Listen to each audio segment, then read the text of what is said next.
राजा शाम से कहीं गया था। अब रात के 11 बज रहे थे पर उसका कोई अता पता नहीं था। वो परेशानी से कमरे में टहल रही थी। राजा का नंबर भी बन जा रहा था।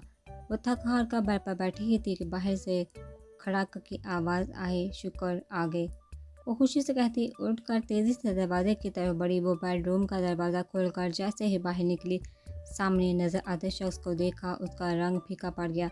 वो इस वक्त यहाँ क्या कर रहा था? कैसी हो डार्लिंग? तंजिया मुस्कुराहट चेहरे पर सजाए, पैंट की जेबों में हाथ फंसाए वो उससे चंद कदम की दूरी पर क्रोफर से खड़ा था। आप इस वक्त यहाँ क्या कर रहे हैं हाशर? आप प्लीज़ जाइए यहाँ से, राजा अभी घर पर नहीं है। वो हिचकिचा कर कहती, नामहसूस अंदाज में कदम पीछे कर गई। ओ, राजा घर नहीं है? वाह, बड़ी इज्जत दी जा रही है एक गली के टटपुंजी को। उसके कहने पर वो नगवारी से चेहरा मोड़ की। माइंड योर लैंग्वेज हाशर, शोहर है मेरे वो। मुझे बिल्कुल अच्छा नहीं लगेगा अगर कोई मेरे शोहर के मुतालिक बुरे अल्फाज इस्तेमाल करे।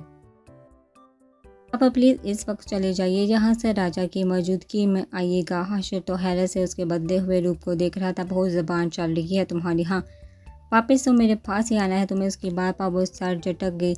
अच्छा ये बताओ, काम कहाँ तक पहुँचा? वो अब काम की बात की तरफ आया। कौन सा काम? उसकी आंखों में उलझन थी। वही काम जिसके लिए इस मवाली से शादी की। और कौन सा काम?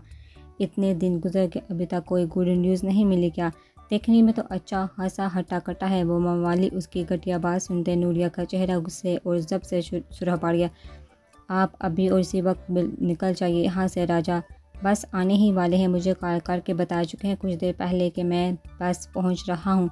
वो बहुत सख्त झूठ बोल गई। उसे हाशर का राजा की गैर मौजूदगी में आना बिल्कुल भी मुनासिब नहीं लगा था। मैं वैसे भी जा रहा हूँ बस, पर जल्द अज जल्द मुझे खुशखबरी चाहिए। आप समझी? वो हरगिज़ इस बदतमीज़ गुंडे के मुँह लगकर अपना मुँह नहीं तुड़वाना चाहता था, इसलिए अपने खौफ को ज़ाहिर किए बगैर उस पर चढ़ाई करता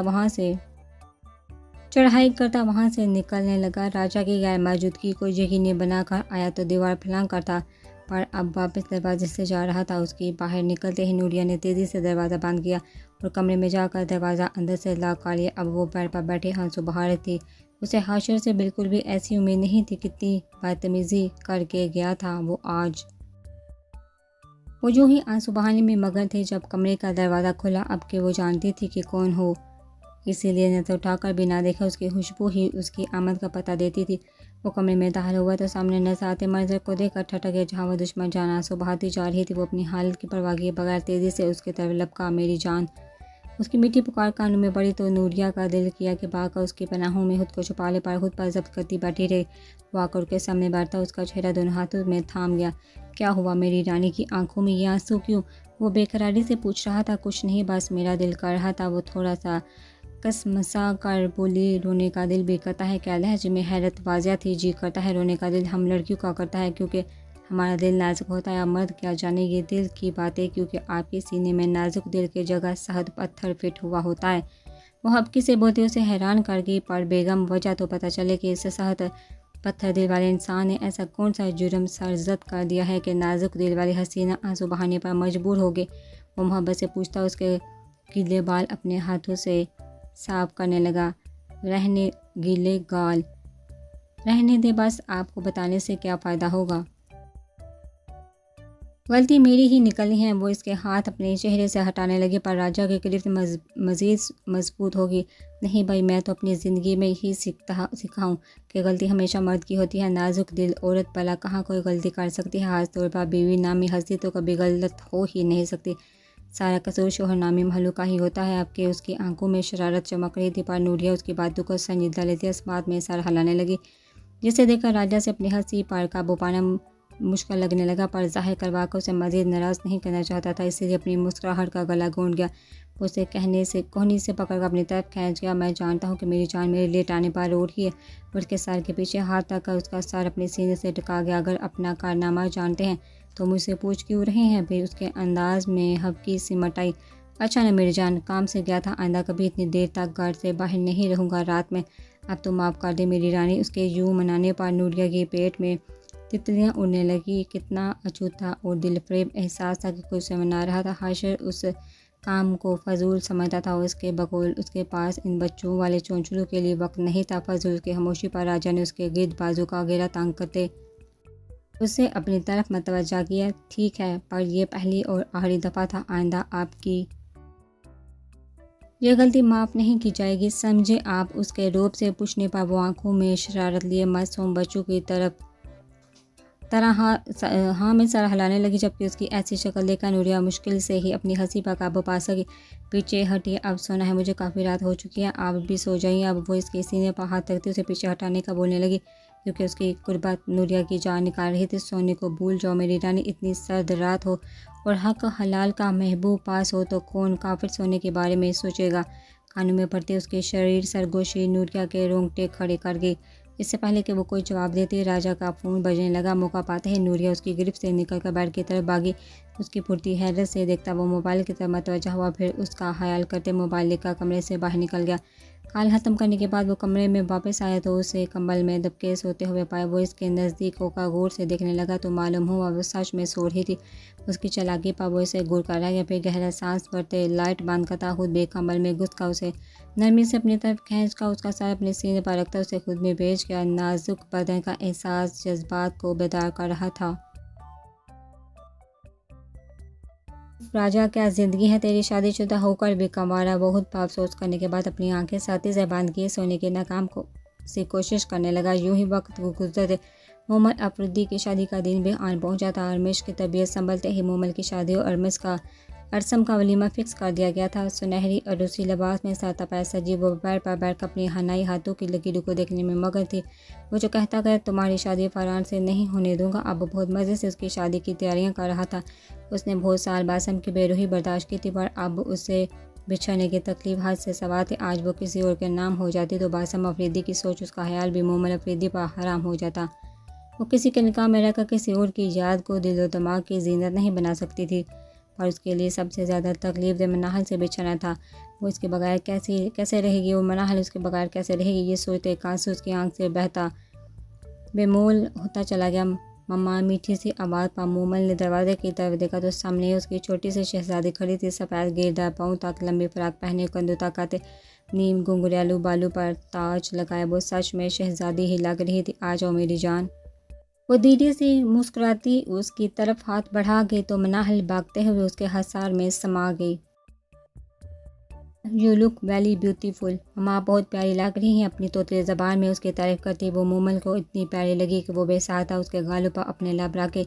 मामा की जान अब मम्मा से भी ज़्यादा प्यारी लग रही हैं। उसकी बात पर मनाहल अपने खरगोश वाले दांत दिखा कर हंसने लगे। मनाहल बारी गंभीर आवाज़ में उसके कानों से टकराए तो वो तेज़ी से अपनी भीगी आंखें साफ कर गई। Yes papa. मनाहल के जवाब सुनते वो मजबूत कदम उठाता कमरे में दाखिल हुआ और बिल्कुल उसको सामने आ खड़ा हुआ। जान, दादू बुला रही हैं आपको। जाओ शाबाश, दादू की बात सुनो। जाकर वो नरमी से उसके बाल सहलाता हुआ बोला कि पापा। वो बासिम को जवाब देकर मोमल की तरफ पलटी। उसका हाथ था चूम कर तेज़ी से बाहर भागी। उसकी मौजूदगी और गहरी नज़ें खुद पर महसूस करके मोमल के सीने में साकत पड़ा दिल फिर से शोर मचाने लगा। कैसी हो? उसके सवाल पर मोमल ने आंखें उठाकर उसकी तरफ उसकी आंखों में देखा तो उसकी आंखें बासिम अफरीदी की आंखों से जा टकराई। बहुत खुश होठों को मुस्कुराहट में डालकर एक अदा से बोली, हाँ वो तो नज़र आ रहा है, तुम्हें बताने की ज़रूरत नहीं। उसकी तंजिया बात पर वो फिर से उसकी जानब देखने लगी जो मुस्कुरा कर उसकी जानब देख रहा था। खैर बर्बादी मुबारक। उप्स, मेरे कहने का मतलब है शादी मुबारक। वो इसके कान के नज़दीक झुकता उसके समात में जहर उंडेलने लगा। उसके बाद पर मोमल का रंग फाक हो गया। उससे पहले कि वो कोई जवाब दे पाती फरीहा अफरीदी कमरे में दाखिल हुई। बादशाह बेटा बारात आ गई, जल्द से आ जाओ आप। अब अरसम अकेला तो मेहमानों को अटेंड नहीं करता था। आपकी बात पर वो सर हिला गया। उनकी बात पर वो सर हिला गया। जी छोटी अम्मी, मैं देखता हूँ। वो मुस्कुरा कर कहता कमरे से बाहर निकल कर, जबकि मोमल अफरीदी का दिल फिर से तारीकी में डूब के वो परेशानी से शीशे के आगे बैठी थी। दरवाज़ा खुलने बंद होने की आवाज़ पर उसने पलट कर जल्दी से दरवाजे की तरफ देखा जहाँ से वो अंदर दाखिल हुआ था। ब्लैक टैक्सीडो पहने, बाल जल से सेट किए, दाएं हाथ में रोलेक्स की घड़ी बांध रहा था। वो इससे बहुत प्यारा लगा। हस्बैंड, उसकी मीठी पुकार अरसम के कानों में पड़ी पर वो जानकर अनजान बन गया। सुनिए, उसकी रूहान सी आवाज़ पर वो मज़ीद बेपरवाही का ड्रामा न कर सका। जी सुनाइए। ये देखिए, इस आपी ने मुझे क्या बना दिया। मैं अजीब सी लग रही हूँ। मुझे ऐसा लग रहा है मेरी गर्दन भी अकड़ गई है और मुझ पर किसी ने बहुत ज़्यादा वजन डाल दिया है। उसकी रूहानी और जंजलाई आवाज़ पर उसने बेसाख्ता नज़र उठाकर उसकी तरफ देखा और फिर कुछ और देखने के काबिल न रहा। वो बला की हसीन थी, उसको हद दर्जा मासूमियत और काम उम्री उसे मज़ीद दिलकश बनाती थी। फसादगी में भी अरसम आफरीदी को घुटनों खुद को तकने पर मजबूर कर दिया करती थी और अब यूं कील कांटू से लेस होकर अरसम आफरीदी के दिल पर क़यामत ही डाल रही थी। उसके बाद पर अरसम शर्मिंदा होकर उसके सदमे से चूर चेहरे की तरफ देखने लगा। सॉरी मेरी जान, मैं कुछ और सोच रहा था। बताइए आप क्या कह रही थी? मैं हिम्मतान गोश। वो सीने पर हाथ का आजी से उसके आगे थोड़ा झुकता हुआ बोला, हिम्मतान गोश पर आप तो अरसम है ना? उसके बाद पर वो नासमझी से उसकी तरफ देखने लगा। आपने अभी खुद को कहा कि मैं हिम्मतान गोश हूँ, जबकि आपका नाम तो अरसम है। वो समझदारी से उसे बताने लगी, जबकि अपनी बेगम की समझदारी पर अरसम आफरीदी आशकार उठा। वाह भाई, आप तो बहुत सहीन हैं सोफ्टी। उसके तंज की तारीफ समझती वो खुशी से हाँ में सर हिलाने लगी, जबकि अरसम ने मुस्कुराहट हर छुपाना मुश्किल हो गया। आप मेरे लिए अल्लाह की तरफ से एक खूबसूरत अनाम है जिसका शुक्र मैं ज़िंदगी भर अदा नहीं कर सकता। वो बेसहारा झुका, उसके माथे पर मोहब्बतों की इद्दत के फूल खिला गया। अब चले, भाई साहब हमारा इंतज़ार कर रहे हैं। वो इसका नाजुक हाथ अपने मजबूत हाथों में थामता वो बोला, पर ये सब बहुत भारी है, मैं गिर जाऊंगी। वो अपने लिबास की तरफ इशारा करते हुए बोली, मैं हूं ना अरसम आफरीदी। अरमिश आफरीदी को ज़िंदगी किसी भी मोड़ पर गिरने नहीं देगा। अगर कभी किसी मोड़ पर अरमिश आफरीदी लड़खड़ाई तो अरसम आफरीदी फ़ौरन उसे थाम कर खुद से नज़दीक तर कर लेगा। वो दूसरे हाथ में उसका गाल नरमी से सहला कर उसकी आंखों में देखता उसे हसीन जज्बे में जगा रहा था। वो मुस्कुराते हुए इस बात में सर हिला गई तो वो उसे एहतियात से अपने साथ लिए बाहर की तरफ बढ़ गया। राजा सहन में ताल लेटा किचन की खिड़की से नजर आती अपनी रानी को देख रहा था, जो आटा गूंदने की नाकाम सी कोशिश कर रही थी। 2 दिन राजा ने उसे आटा गूंदना सिखाया था। उसकी जिद पर और आज राजा को ज़बरदस्ती किचन से बाहर भेजकर वो आटे के साथ जोर आजमाई करने में मगन थी। कच्चे पीले रंग का हल्के से काम वाला जोड़ा पहने, जामनी दुपट्टा कमर के गिर्द कसे, वो बहुत ध्यान से आटा गूंदने में लगी हुई थी। चोटी में बंधे बालों की कोई आवारा लट उसको आरजियों को छूती। वो आटा लगी उंगलियों से ही उसे पीछे कर देती, जिसकी वजह से उसके बालों और गालों पर भी आटा लग चुका था। पर परवाह किसे थी मेरी रानी? राजा की पुकार पर वो चौंका खिड़की से बाहर देखने लगी। फिर उसका इशारा समझती हाथ आटे से निकाल कर बाहर आ गई। जी, वो जवाब देती उसके नज़दीक आ खड़ी हुई, बहुत प्यास लगी है यार, पानी पिला दे। वो अपनी ज़बान लबों पर फेरता हुआ बोला तो वो इस बात में सर हिलाती वापस किचन की तरफ चल गई। उसे देखता हुआ मुस्कुरा कर आँखें बांध कर गया। राजा ये ले पानी। उसके मुँह से अपना नाम सुनकर राजा का दिल फिर से बेईमान होने लगा और वो खुद पर काबू पा गया। आंखें खोल कर उसकी तरफ देखते राजा को सदमा ही लग गया, जहाँ वो आटे से लतरे हाथों में गिलास पकड़े खड़ी थी। उसकी नज़रों का मरकज़ अपने हाथों को देखकर नूरिया शर्म और हिफ़्फ़त से ज़बान दांतों तले दबा गई। सॉरी कहने के साथ ही वो तेज़ी से किचन की तरफ वापस मुड़ गई। 2 मिनट बाद वापस आई तो धुले हुए साफ हाथों में ट्रे थाम रखी थी, जिसमें पड़ा शीशे का गिलास पानी से लबरेज था। गिलास राजा थाम का 2 घूंट पानी पीकर गिलास ट्रे में वापस आकर लेट गया। वो मुड़कर किचन में जाने लगी तो वो उसकी कलाई अपने हाथों में जकड़ गया। उसके साथ हाथों का लम्स अपनी कलाई पर महसूस करते वो उदास ही रह गई। उसका लम्स हर बार उसके नाजुक वजूद में फुलझड़ियाँ दौड़ा देता था। वो धीरे से पलटी और आंखें जरा से उठाकर राजा की तरफ देखा तो वो जान लुटाती नज़र से उसे तकने में मसरूफ़ था। वो इसकी रूह में उतरती नज़रों की तपश से लड़सी पलके आरज़ पर झुका गई। मुझे आटा गूंदना है। वो इसकी गिरफ्त से अपनी कलाई छुड़वाए बगैर बोली, गूंद लेना, पर पहले शोहर की तरफ तो ध्यान कर लो। शोहर बीमार पड़ा है, तुम्हें कामों से ही फुर्सत नहीं। उसकी बात सुनती और लहजे में नजर आती हबकी देखकर नूरिया सारी शर्म और हया बलाए ताक रखे तेजी से उसके नज़दीक तर आ गई और दूसरे हाथ में मौजूद ट्रे ज़मीन बारक का वो हाथ राजा के माथे पर रखे उसका बाहर चेक करने लगी। बाहर तो नहीं लग रहा, क्या महसूस कर रहे हैं आप? कहाँ दर्द हो रहा है? उसकी खुद की परेशानी देखकर राजा की आंखें चमक उठी। मैंने कब कहा कि बुखार है? मेरा सर बहुत दर्द हो रहा है, वो कहकर एक हाथ से अपनी पेशानी मसलने लगा। ऐसा करती हूँ, पैनाडॉल दे देती हूँ आपको, इससे सर दर्द का आराम आ जाएगा। उसकी परेशानी से कहने पर वरना फिर मैं सर हरा गया। नहीं, मुझे कोई दवाई नहीं खानी, बस मेरा सर दबा दो, मैं ठीक हो जाऊँगा। वो इसका ठंडा हाथ अपनी पेशानी पर रख गया तो वो उसकी बात पर अमल करने के लिए उसके सरहाने बैठ गए। उसके पेशानी पर जमे हाथों को हरकत देते उसका सर दबाने लगे। थोड़ी देर गुजरने के बाद वो अब हल्का हल्का कराने लगा और अपना सर उसकी गोद में रख गया। वो शर्म क्या महसूस करती, उल्टा उसकी हालत पर हवास पाता हो गई। राजा ज़्यादा दर्द है क्या? उठे, हम डॉक्टर के पास चलते हैं। उसके कहने पर वो झुक कर धीरे से उसके पेशानी पर लब रख कर बोली। उसके लम्स की मसीहाई वो रूह था उतरते महसूस करता, रूह मोड़ का अपना चेहरा उसके पहलू में छुपाता। उसके गिद्ध बाजू लपेट गया। उसकी इस हरकत से नूरिया के बदन में फुड़फुड़ी से दौड़ की उसकी सांसें सीने में अटकने लगी। पर राजा की हालत को जहन में रखते वो जब्त करती बैठी। उसका सर दबाते ठंडे हाथों का लम्स बहुत सुकून बख्श था। जिसे महसूस करता वो नींद में जाने लगा। उसकी बारीक होती सांसों को महसूस करके वो फिर से झुका, उसकी पेशानी पर लब रख गई और मुस्कुराती हुई उसका बाजू खोल कर उठने लगी ताकि खाना बनाने की कोशिश कर सके। अभी वो तहत से नीचे पैर धरती उससे पहले ही उसकी गैर मौजूदगी महसूस करके आंखें खोलता उसे अपनी तरफ खींच के और उसे सही तरह तहत पर लेटाते खुद उसके सीने पर सर रखता, दोनों बाजू उसके कमर के गिर्द साथी से बांध कर आंखें बंद करके, जबकि वो इस अचानक आपात पर दिल की बढ़ती हुई धड़कनें बेशुमार करती रहेगी। मुझे इस वक्त सुकून चाहिए वो जो सिर्फ तुम्हारी गुर्बत में है, बोझल आवाज़ में कहता। उसके खूबसूरत बार बार लब रख गया। उसका एक हाथ थाम कर अपने बालों पर आ गया। उसका भीगा लम्स और गर्म सांस से अपनी गर्दन पर पड़ती महसूस करती वो सुरह रंगत लिए कपकपाता हुआ हाथ उसके घने और लंबे बालों में चलाने लगी, जो इस वक्त पुणे की कैद से आज़ाद है। वो नींद की वादी में गुम हुआ तो वो भी कुछ पुरसकून होती आंखें बंद कर गई। बारात आ चुकी थी। कुछ देर बाद ईशा अफरीदी और फरीहा अफरीदी ब्राइडल रूम में दाखिल हुई। मोमल, चलो बेटा, निकाह का वक्त हो गया है।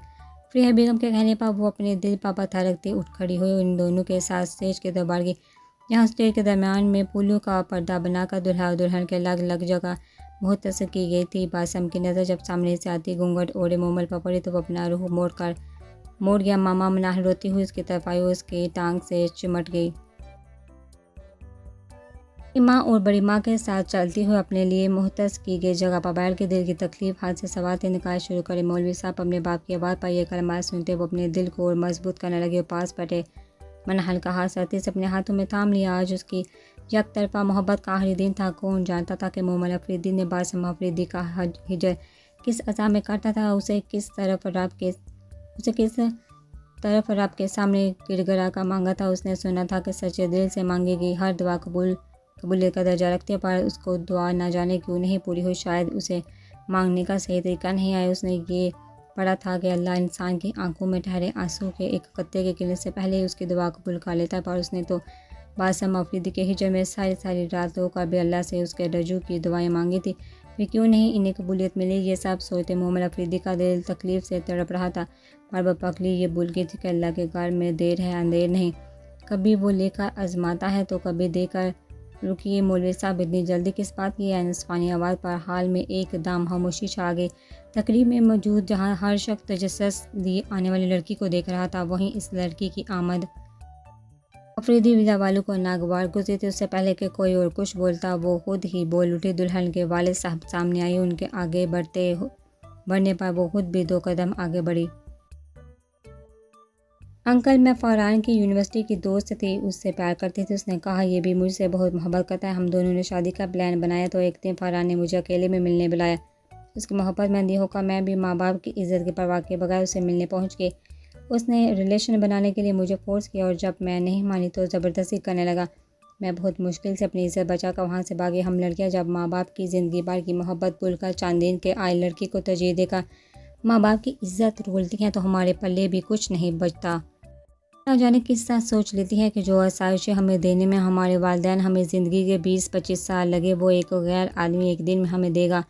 जो औलाद माँ बाप की इज़्ज़त रोलती है उसके पले भी कुछ नहीं बचता, ना इज़्ज़त, ना मान, ना वकार, ना ही सुकून। ये सब मैं भुगत चुकी हूँ। वो कहती चेहरा हाथों में छुपा कर रो दी तो अरसल अफरीदी ने उसके सर पर हाथ का हौसला दिया। मुझे हमारे एक कॉमन फ्रेंड से पता चला कि फरहान की एक लड़की से शादी तय हो चुकी है और वो उसके साथ भी मुखलिस नहीं। वो उसे मिलने के लिए भी गलत मकसद से लेकर कहीं गया, पर उस लड़की की जल्दी में कहीं जाना पड़ गया और वो उसके कहने पर भी ना रुकी। मैं बहुत मुश्किल से पता करके जहाँ तक पहुँची हूँ। उसकी बात मुकम्मल होते ही बासम तैश से फरहान की तरफ लपका उस पर पल पड़ा और उसे लातों और मुक्कों से बेहाल कर दिया। उसे देखता अरसम भी उस पर पल पड़ा। अरसल अफरीदी पहले ही पुलिस को कॉल कर चुके थे। पुलिस के आते अरसल अफरीदी ने बहुत मुश्किल से इन्हें लग गया। छोड़े पापा, इस हबीस को जिंदा नहीं छोड़ूंगा मैं आज। उसने मोमल के मतलब ऐसा सोचा भी कैसे। बासम अफरीदी उसका वो हाल करेगा कि गली के कुत्ते भी उसकी हालत से खौफजदा होंगे। वो पपड़ा व शेर बना हुआ था। फरहान को पुलिस ले गई थी। बाराती भी वापस जाने लगे। माहौल थोड़ा शांत हुआ तो अरसल अफरीदी ने वेटर्स को खाना लगाने का कहा। लोग सब कुछ भूलते खाने में गुम हो गए। वो बेयकीनी सी बैठी थी। इतने कम वक्त में क्या से क्या हो गया। चांद पाल उसकी ज़िंदगी का रूह बदल चुके थे। बासम अफरीदी कोर्ट से नादिर सलवटे जार मरकज़ी कुर्सी पर जा बैठा। चलिए मौलवी साहब निकाह शुरू करें। उसकी बारी आवाज़ ने अफरीदी बिल्ला के तमाम अफराद बसख्ता तारिक कर दिया। बासम होश में है। वो उसे ऐसे देखने लगे जैसे उसकी दिमागी हालत पर शुबा हो। मैं बिल्कुल होश में हूँ पापा, आप बैठे और अपने बेटे का निकाह एंजॉय करें। मैं आपको साफ और वाज़ेह अल्फाज में बताता हूँ कि बासम अफरीदी अभी उसी वक्त मोमल अफरीदी से निकाह का हुआ है। अगर किसी को कोई एतराज़ है तो वो मेरे सामने आए। उसके मजबूत लहजे पर सब खामोश थे। उठकर चलता हुआ अरसम अफरीदी और फरीहा अफरीदी के सामने सर झुकाए खड़ा होकर चाचू और छोटी अम्मी, क्या आप दोनों बाहुशी मुझे अपनी फर्जंदी में कबूल करने को तैयार हैं? उसके यूमान देखा पूछने से फरीहा अफरीदी खुशी से नम आंखें लिए उसके सर पर हाथ रख गई और उनकी बरसों की ख्वाहिश बढ़ आई थी। और अरतल अफरीदी उसे अपने सीने से लगाकर उसका कंधा थपथपा गए। उसे अपना जवाब मिल चुका था। अफरीदी बिल्ला को हर फर्द बेपनाह खुश और रजामंद था इस फैसले से, पर जिसकी मर्जी मतलूब से थी उसे तो किसी ने उसकी राय ही ना ली थी। पर मुझे कबूल नहीं है। उसकी आवाज़ पर सब ने बेसहारा उसकी तरफ देखा जो अपना लहंगा दोनों हाथों में चुटकियों में थामे अपनी जगह से खड़ी हो चुकी थी। मैं इस रिश्ते पर 1% भी रजामंद नहीं हूँ, ना ही ऐसा कोई रिश्ता मुझे कबूल है। वो बुलंद आवाज़ और ठहरे हुए लहजे में अपना फैसला सुनाती किसी रियासत की शहजादी की तरह मालूम हो रही थी। अफरीदी बिल्ला का हर फर्द ही सख्ते में था, जबकि वो अपना फैसला सुनाकर वापसी के लिए मुड़ गई।